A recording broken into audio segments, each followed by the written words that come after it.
So we put fast this position, the initial position of Berlin itself.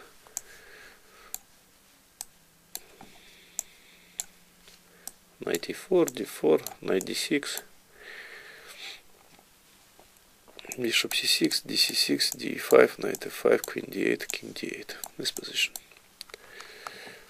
Knight c3. Finally we got to this main move. Knight c3, we go bishop d7. And first we will check the lines with b3 here. When they go b3, we go king c8.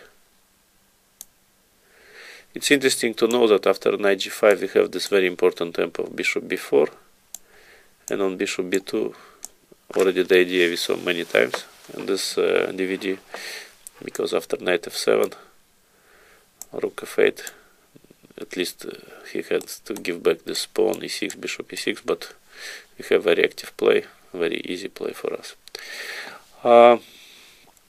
Knight g5, bishop b4, we remember this. After king c8, normally they go bishop b2.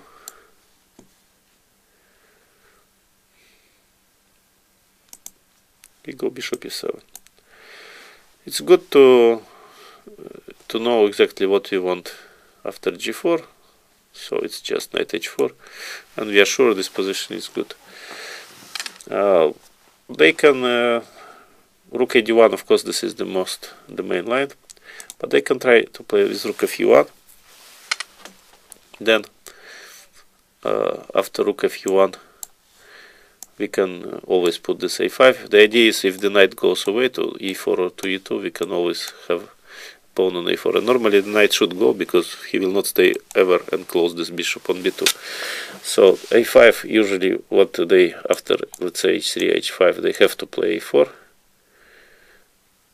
or knight e. They have to play a4. If they don't play a4, if for example they play knight e4, this was played by Leko against Kramnik in 2001. And then after a4, knight eg5,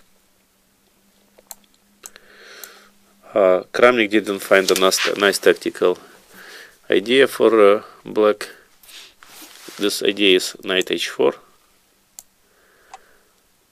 knight takes h4, bishop g5, knight f3, bishop e7. So we have our typical position with two bishops against knight and bishop, but already we have this pawn on a4.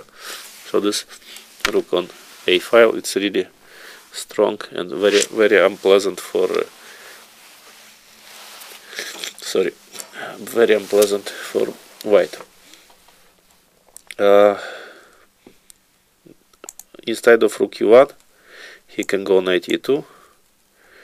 We already know this maneuver. Again, against b3 always is good to tease him with a5.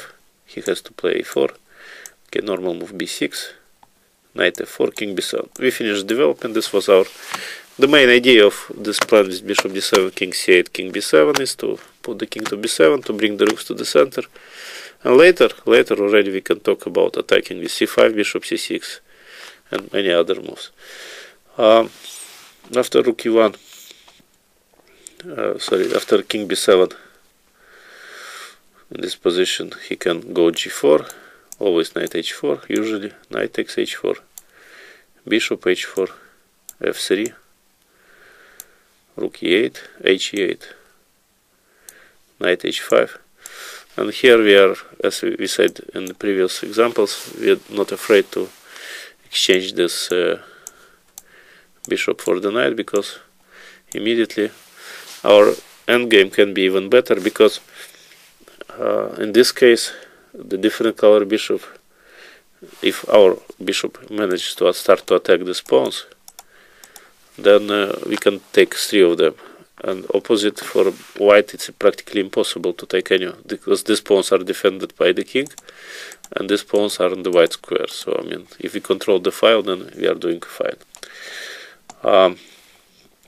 This was after bishop e7, rook knight e2 we checked. He can put the knight to e4 also. Then it's already, we tolerated this strategy for quite a long time, but nobody says that we cannot play h5. Always we can play h5, especially that after knight g5, we already know this move, we have knight h4. And if he goes knight fg5, we can give the bishop. We say that we are ready to give this black square bishop always. Bishop g5, knight g5, bishop a6, bishop e6, rook a d1, a5,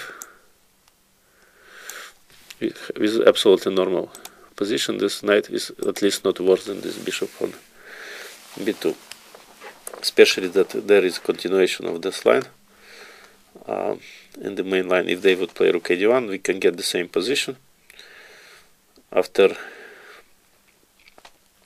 a5. Yeah, this is fine. So h5, knight e4, h5. They can play here rook a d1. Yeah. Again a5.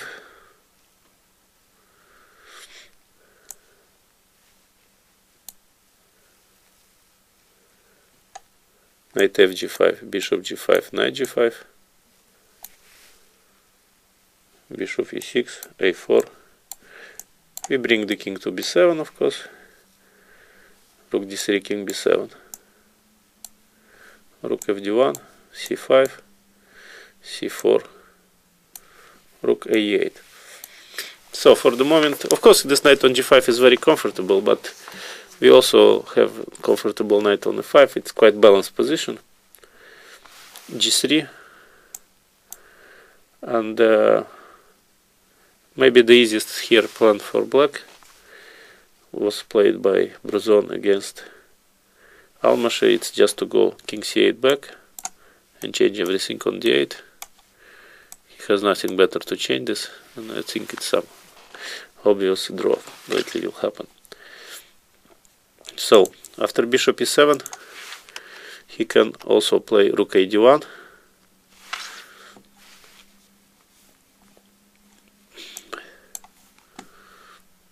This is like the most natural move, on which we go a5. Here he can play a4, and then it's rook d8 or b6. I would play b6 first, just wait for him to decide where he goes. h3, knight h4. h5 was also possible, by the way. Knight h4, bishop h4. Knight e2, c5.